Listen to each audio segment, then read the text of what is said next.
Welcome, everybody. I'm Sedona Rogers with Tennessee Thunder and Lightning.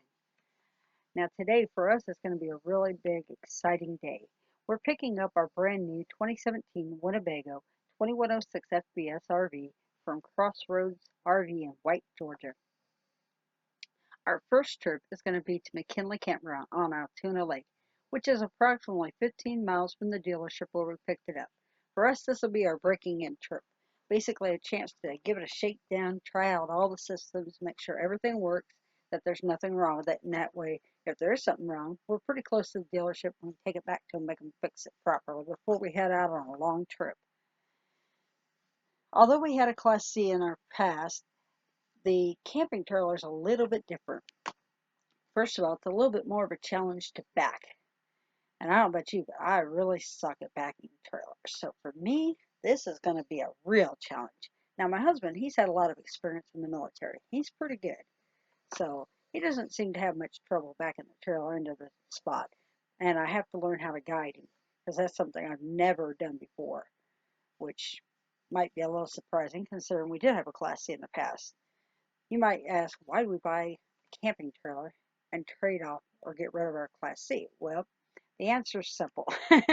Our Class C was a 1991 and it was pretty old. It had leaks in the roof, the water heater didn't work, the propane furnace didn't work, the transmission went out on us on our first big trip out west. And then after that, our alternator went out. It just seemed like one thing after another, after another, after another. However, we're not giving up. This is not going to be the end of our trip and stuff. Later this summer, we have planned a huge trip. We're going to Alaska, and I wanted something a little bit more dependable. So we spent 3 months looking online trying to figure out what would be the perfect camper for just me and my husband to travel around the United States and see all the sites we wanted to see and to live in full time. After 3 months of searching, we finally decided on the Micro Mini Winnebago, the 2106 FBS model. And part of the reason for that is we had several criteria. In our Class C, the bed was in the back corner, tucked in by the bathroom, and I absolutely hated that because you had to crawl over somebody to get in and out of bed. I don't know about you, but my husband is 6'3" and weighs almost 300 pounds, and for him to crawl over me, it's quite a sight. And for me to crawl over him, it's just annoying. So my main criteria for a new camper was it had to have a walk around queen size bed. That way I didn't have to crawl over him and he didn't have to crawl over me. And I didn't feel like I was always crowded and squished in the corner because I'm a little bit claustrophobic when it comes to stuff like that and I do not like being pushed in the corner.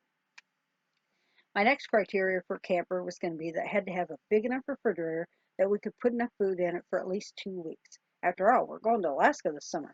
I don't want to have to be going to the grocery store every day. It's kind of few and far between places, if you know what I mean, when you get up that way. So I wanted to be able to store enough food to last us a while. Our next criteria was a shower that my husband could get in and out of, stand up and turn around and not hit his head all the time and not have to be on his knees practically. Our Class C, the shower was like a bathtub model, and it was very difficult for him because he always had to be bent over. So it was almost like being the hunchback of Notre Dame or something, where he was trying to get in and out of the shower, and he definitely couldn't turn around. So when we went and looked at this model, I made him get in the shower. I know the dealer probably thought I was being silly, but I made him get in and turn around. Now he does have to stand with his head in the sunroof, but that's not a problem. At least there's enough room for him to turn around easily, and he still has a little bit of clearance in the sunroof. That's way better than our old one. So next thing was we wanted two axles instead of one axle. We had looked at a trailer a couple months earlier at a dealership in Cookeville, Tennessee, and it only had one axle. I'm really glad that we didn't buy it because after thinking about it and talking to other people who had had camping trailers, one axle, if you have a flat tire, you're stuck wherever you are and stuff. Trying to get off the road a little further, so you can't drive on a flat very far because, well, it can flip. That's not safe. So that was kind of a big concern for us, that we wanted two axles so we could at least get off the road if we'd drive a little further or something. The next requirement we had was that whatever camper we bought had to be under 4,500 pounds because that's the maximum towing capacity of our Jeep. Our Jeep was a 2017 Cherokee Trailhawk. and we didn't want to trade it because we've only had it a few months. So the other thing too, my husband really liked the red because it matched their Jeep. So that was a pretty good match for us.